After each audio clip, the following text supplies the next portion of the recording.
Welcome to Jane's Place, where dreams learn to fly. Season 2, the Strength Series. If you are new to Jane's Place, welcome. If you joined me last season, thank you for continuing the journey with me. For those of you watching this podcast, you see a picture of me from the summer of 1995. I was just promoted to division president at Frito-Lay, the highest ranking woman at Frito, and the first woman in a president role. At 36, I was at the top of my game, and it's pretty evident from the look on my face, the glass of champagne, and the cigar that I thought I was somebody important. And maybe I was. But within 6 months, there would be a reorganization at Frito, and my position would go away. I would move into a role that was clearly a demotion, and within 2 years, I would leave the company. From hero to zero. From my vantage point today, the story of why I got demoted is not very insightful. What is insightful is that I did not have the tools to deal with this failure. I didn't realize that it was just one of many bumps in the road that I would have in both my professional and personal life in the years that have followed. I didn't realize that this was just part of my journey where failure and success are two sides of the same coin. I didn't realize that I would be a better leader and stronger person on the other side of this. Honestly, it hurt like hell and shook my confidence. So in season 2, I talk about passion again, and I ask most of my guests about resiliency and how they manage during tough times. Because it is not if we will have failure, it is just when. And when the win comes, and it will, do we have the tools to learn and grow from it? Thanks for joining me for the Strength Series. And spoiler alert, 30 years later, failure still sucks. On today's episode, I'm chatting with Erick Mueller, spelled Mueller, pronounced Miller, an exceptional entrepreneur, mentor, instructor, and friend. I first met Erick through the University of Colorado Leeds School of Business, where we taught a class together in 2015, one of the first in the business minor program for non-business majors. I learned so much from Erick about engaging with students and keeping the sessions informational, yet entertaining. One of my favorite things about Erick is he is always asking the question, what are you doing for fun? It is such a great question to ask anyone like me who spends too much time heads down at work. Please go to janesplace.com to learn more about Erick and his favorite comfort food. All right, well, let's shift gears and talk about what you're most passionate about. And one of the things I would have to start with for our listeners is the fact that the number one question of all the years I've known you, which has been many now, you always ask me, what have I done for fun recently? And whenever I see you, I'm always like, oh my gosh, have I done anything fun? I'm not a fun person. I'm a fun person. Am I a fun person? I feel like I'm a fun person, but do I do enough fun stuff? So I'm going to ask you first, before we get into your passion, what's the most recent thing that you've done for fun? Oh, it's a great question. So recently we did a boys trip up to Montana, to Glacier National Park. It was very special. So my son Tig and my father-in-law Bob, we've never been together. We're usually with the rest of the family, but kind of have a boys trip and a bonding trip up to Montana. And it was amazing. We went to Glacier National Park. We went fishing. We rented a boat on Flathead Lake there, and we're on the boat all day. But here's the coolest part of the trip. So my son Tig is really into cars, like old muscle cars, and he likes wrenching on cars. And my father-in-law, we learned, was a big muscle car guy back in the day. Oh, wow. And Tig didn't know this. So we're sitting out on a patio in Montana overlooking the lake. It's in the evening.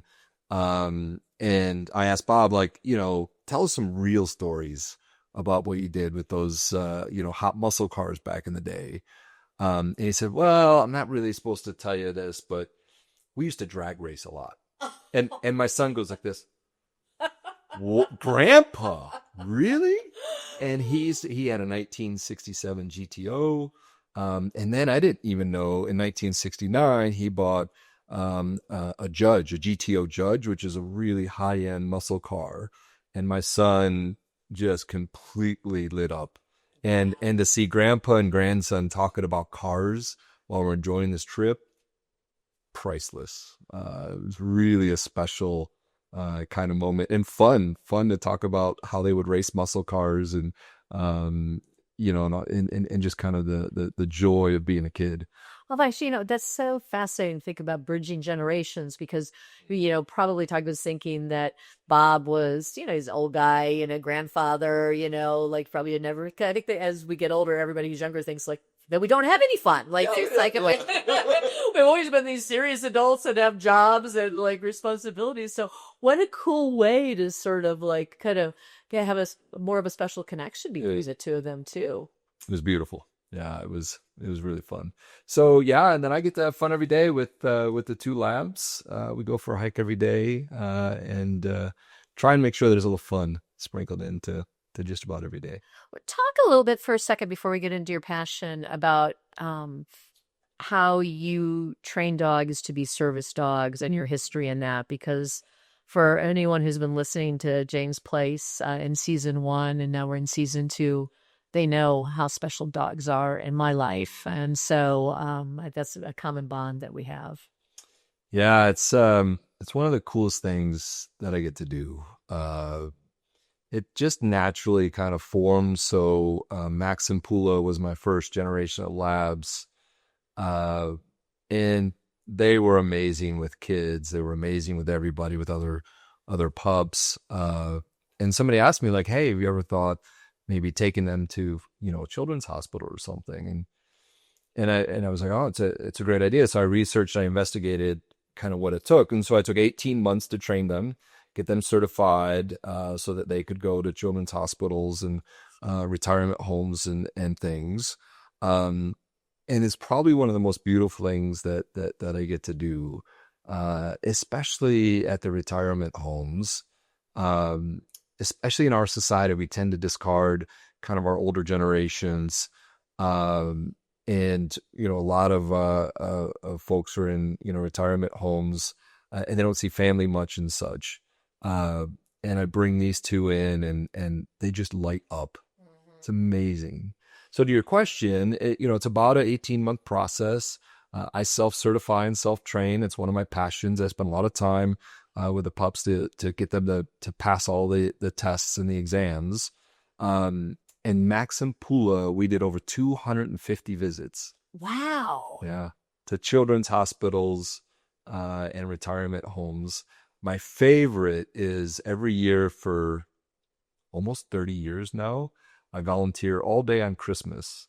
And we put antlers on the pups, and I put on a big red coat, and I wrap gifts, and my daughter and my son help me wrap gifts, and I go to the retirement homes, and we spread holiday cheer. We just go around and pass out probably about 100 gifts, and the old folks just light up. They just delight in seeing Santa and his 2 reindeer come up.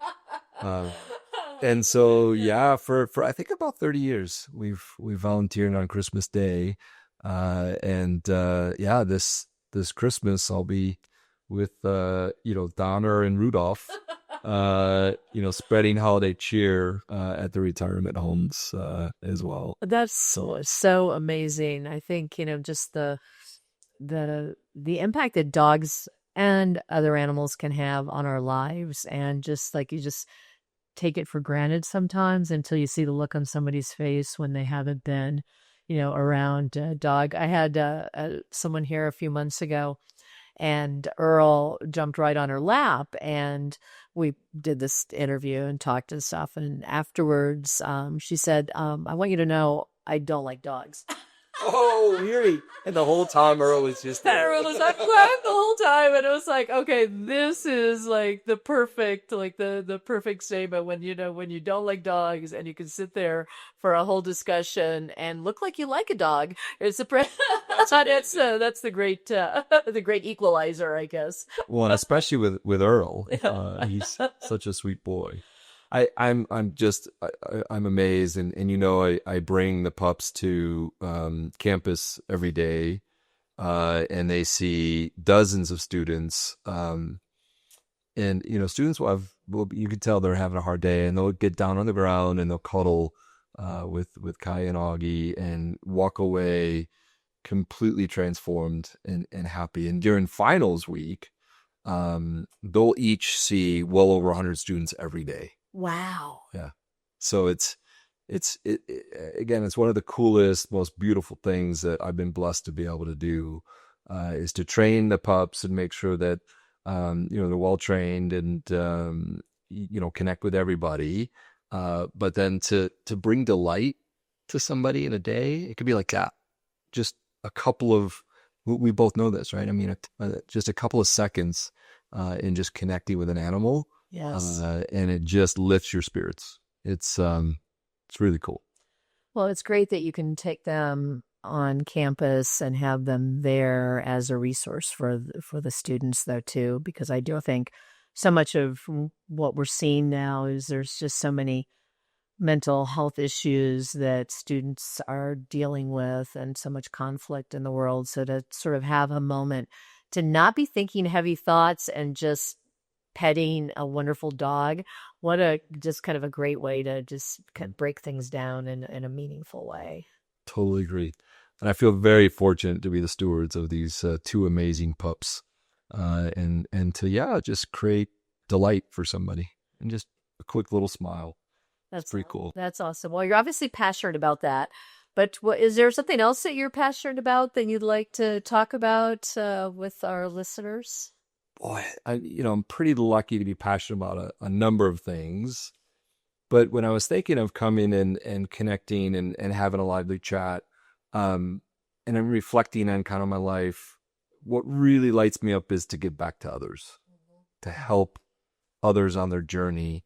That's why I'm running a chapter now and being a teacher, and helping people really go after what they're excited about, so I help them go after their passions, or the Africa program that I lead every year in Cape Town, helping these disadvantaged entrepreneurs live a better life, helping folks in retirement homes delight on Christmas.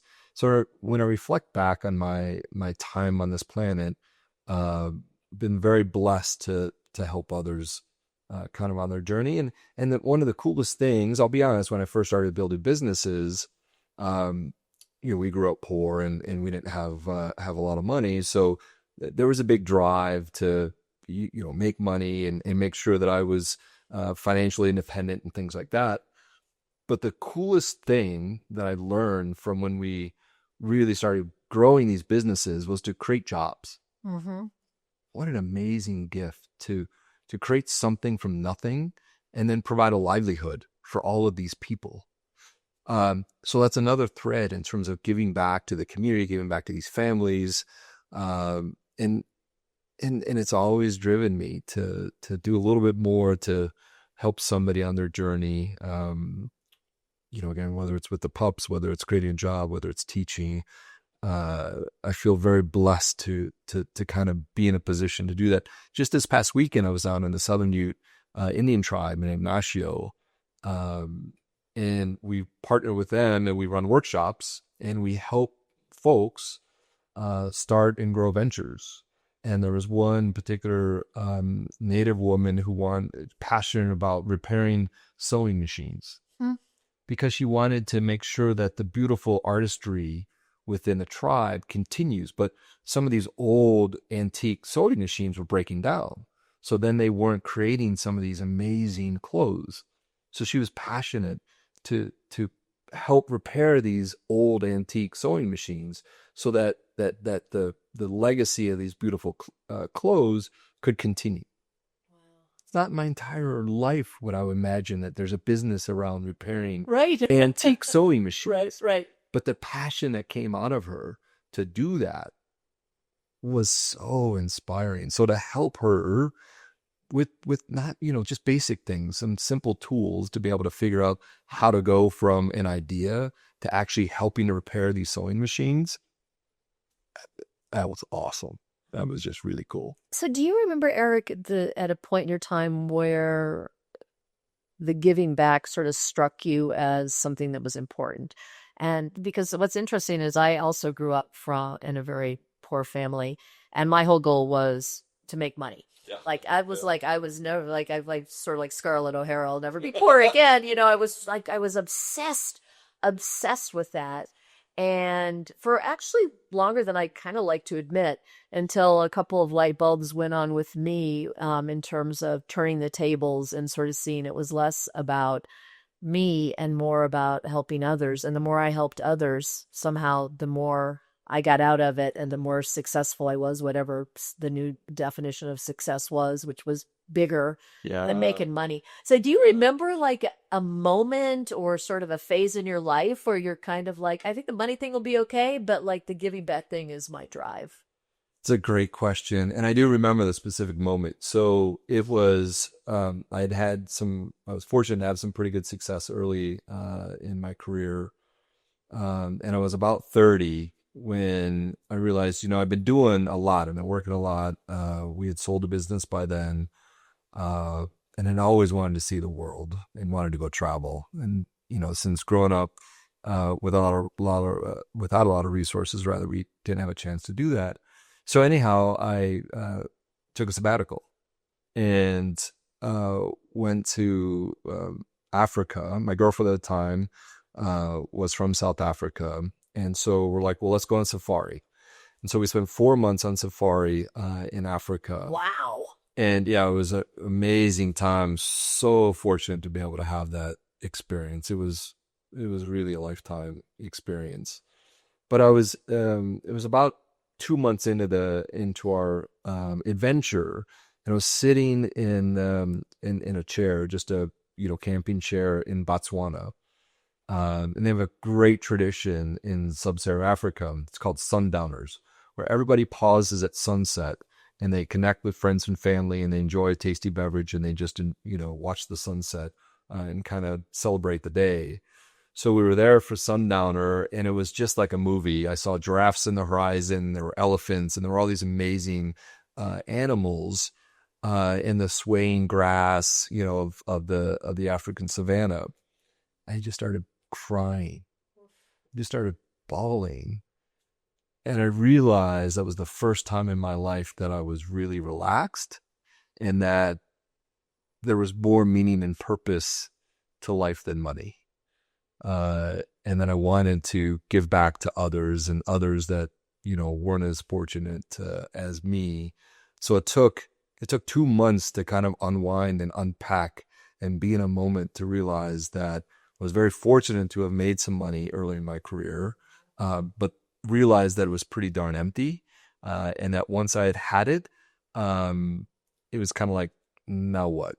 And it was at that moment that I realized I wanted to help others that came from a poor background or came from maybe a disadvantaged background, help them go create what they want to create. So pretty rare, I think, but there was an actual moment that I remember in my life where there's more to life than just economics. And I wanted to give back to others and help them on their journey. That's amazing. It's so inspirational. And what kind of then brings me back to, how many years have you been doing the program in Cape Town? And talk a little bit about how that got started, because I think I might have mentioned to you on a text a few months ago, I want to get involved with that at some point in the future, if you would have me as a mentor or a teacher or something. But what's the background on that? How did it get started? What are you trying to accomplish? And what does it look like today?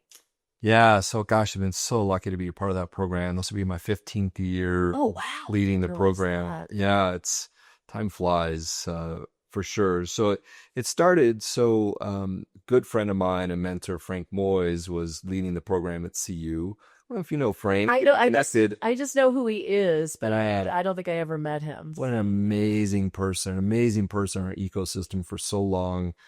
Taught thousands of students, the entrepreneurial way of thinking, and just a wonderful, wonderful human being. So he was leading the program for CU, and he knew that I had an affinity to Cape Town and to Sub-Saharan, to Africa in general. And so when he was looking to retire, he said, "Eric, I'm not retiring, until you take over this Africa program. I was like, oh, that's quite a, quite a baton to take. Right. And obviously I did. And I was very honored that he asked me to take the program over from him. So he led it from the beginning. And how did he start it, or why Cape Town, and why, like, what was the impetus for that you then got to take the baton on? Yeah, so it was 3 faculty members that collaborated on it. So it was Frank Moyes from CU, Mike Morris was at Syracuse at the time. He's really the founder of the ESA program. And then another faculty member from Texas A&M, John Weezy. And it came from experiential learning, and let's give back. Let's give back to these communities that aren't as fortunate as we are. And it started very, very small. I think there was maybe 10 or 15 students that would go into the townships, and townships are where families live on just a few dollars a day, to consult with them and help them with their businesses. And then it kind of grew organically from there. But it started from, let's provide an amazing experience for our students while giving back to these communities that are just less fortunate than we are.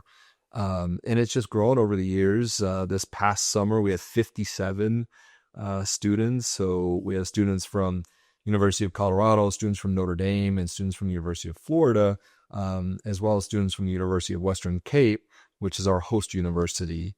And yeah, we form teams, and then they consult for 6 weeks with these disadvantaged entrepreneurs, and they absolutely change lives. Every year, I just am so inspired by what our students do. How do you get selected to be a part of this program? What does that look like? Yeah, nowadays, the ESA program, so it's called Entrepreneurship and Empowerment in South Africa, it's quite famous in the townships. So a lot of the entrepreneurs know that the program, really is impactful. So we'll have 100 applications for just 16 spots every year. In addition, we have partners within the Cape Town community, such as Sululu Technologies, the Boyorani. Great story. Lavoyorani started a computer training business in the townships roughly 20 years ago. He was a client. He was one of our clients of the ESA program. Oh, wow. And attributes ESA being a real catalyst for him. And now he has, I think, about 50 locations throughout all of South Africa.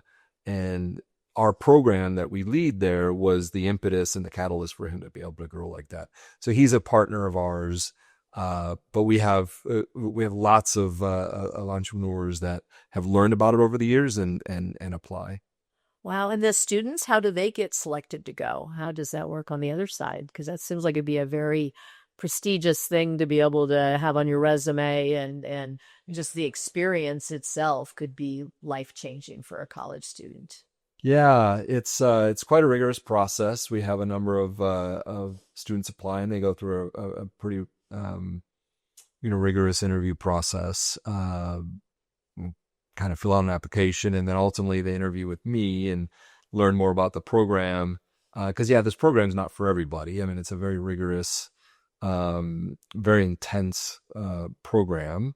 This is it's not like going to Spain, or not that there's anything wrong with that, or Barcelona, or other parts of the world. But we're there to make a difference. Yeah. We're there to do everything we can to help their entrepreneurs and their families. So they apply. There's a pretty involved interview process, and then I select the top 15 students to go every year. That is absolutely amazing. That's incredible, which actually leads me to my final question about giving back, which is you joining the University of Colorado, how you decided to, having been a super successful entrepreneur and started a business, sold businesses, as you said earlier, created jobs, all these things that you've done. And then you decided to get into academia. And you and I taught a class together in 2018, which was the only time I've ever done it. And I remember I was so excited. And I remember afterwards saying to you, it was the hardest thing that I had ever done. because it wasn't just, the teaching part wasn't as hard, but the grading the paper, staying fair and everything. It was just like, I had so much admiration coming out of that for anyone that dedicated their lives to giving back to students. It was such an eye opener. But how did you kind of make that mental shift to want to, I mean, obviously, as you said, your kind of umbrella passion is giving back, but that's a big commitment to go from being successful as an entrepreneur to spending all your time with students and really trying to, create the next generation of leaders. Yeah, I mean, it started from a very entrepreneurial foundation, which was running a pilot of a particular program. So I've been teaching for over 20 years now. Most of that time as a hired assassin, just teaching one class every now and again while I was building my ventures. So teaching has always been another way for me to get back and help others, like what to do, more importantly, what not to do. I've done a lot of that in my career. But then was asked by Frank Boyes and Steve Lawrence, two other faculty members at CU, to run on a pilot. And the pilot, and this was over 15 years ago, maybe 17 years ago, but it used to be that entrepreneurship education was only allowed to business students. And we thought that was wrong. We thought that doesn't make sense, because the reality is it's non-business students who are some of the best founders around, period.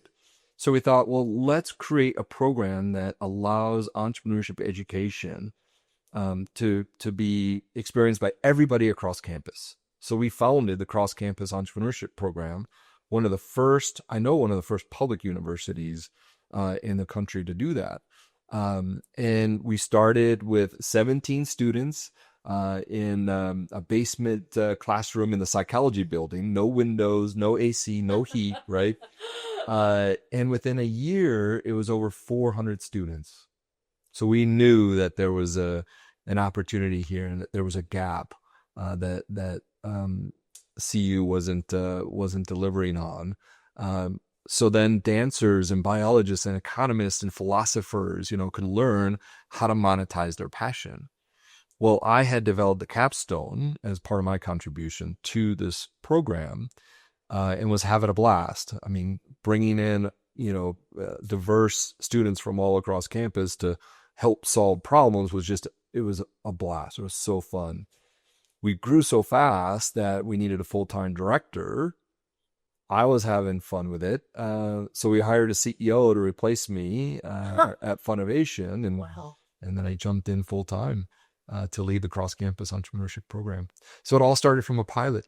We said, what if we developed courses that were for anybody across campus? Would they come? Would it be of value? And we learned that very much so. It was a valuable item. And then that program was then transitioned into the business minor, which is the biggest minor on campus now.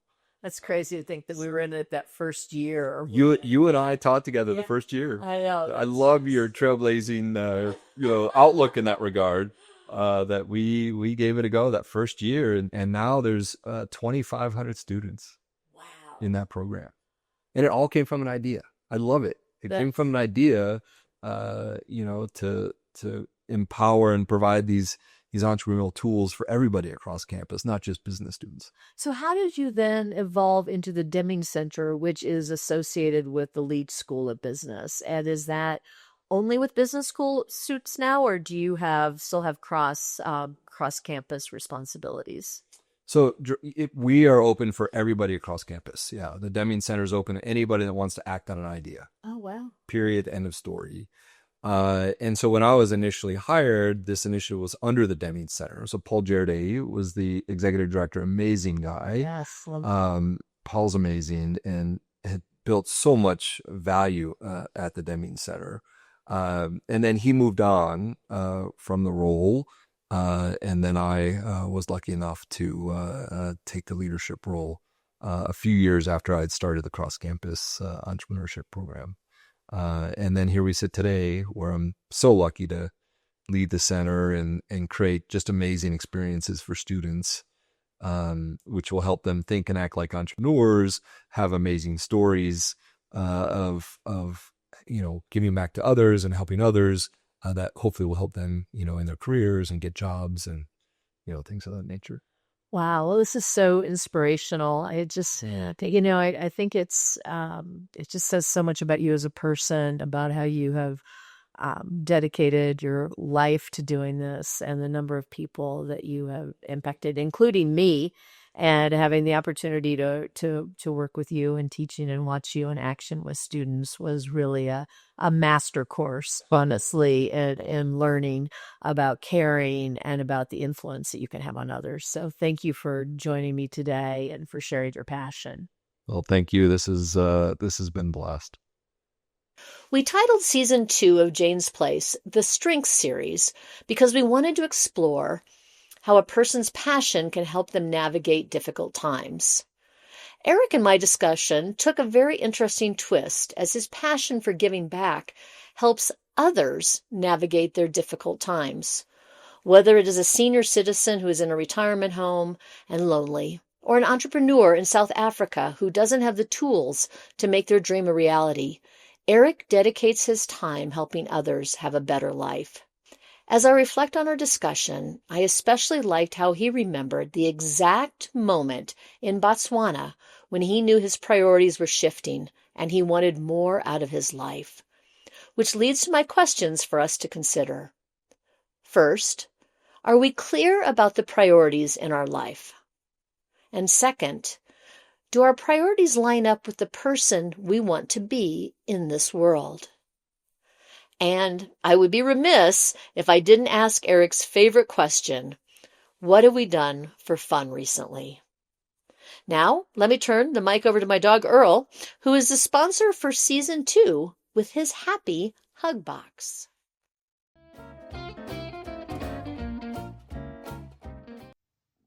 Hey, Earl here, Chief Hugs Officer at Jane's Place. After joining almost every episode, I discovered my passion, and that passion is giving hugs. Hugs, hugs. I also learned something pretty important along the way too. When things feel hard or uncertain, and sometimes even when life is exciting, words aren't always enough. But showing up for someone is. And by adding a hug, you say, I care. So I've started a hugs movement to kick off 2026. I just know the world can be a better place if we are generous with our hugs. But since I can't be everywhere, I've created Earl's Happy Hug Box. It's a special gift box curated by me, and inside there's a comfy, life-size plush that looks just like me. I call him Earl Jr. Plus a few other fun things are included too. Now, if someone came to mind while you were listening or watching today, this might be for them. Or might even be what you could use right now. You can learn more at janesplace.com/Earl. But for now, I'll leave you with one of my Earls of Wisdom. Show up, hug often. Special thanks to my amazing producer, Aditi Joshi, for her partnership in creating Jane's Place and all her hard work behind the scenes to make Jane's Place so special. I am also grateful that my Chief Hugs Officer, Sir Earl Grey, has a real voice thanks to my good friend, Jake Dawson. And Jane's Place feels like home with the music from an amazing musician, Tim Cook. Tim gave us permission to use the Subdued song, Them Figs, as our upbeat theme music. Tune into the next episode of Jane's Place, where dreams learn to fly.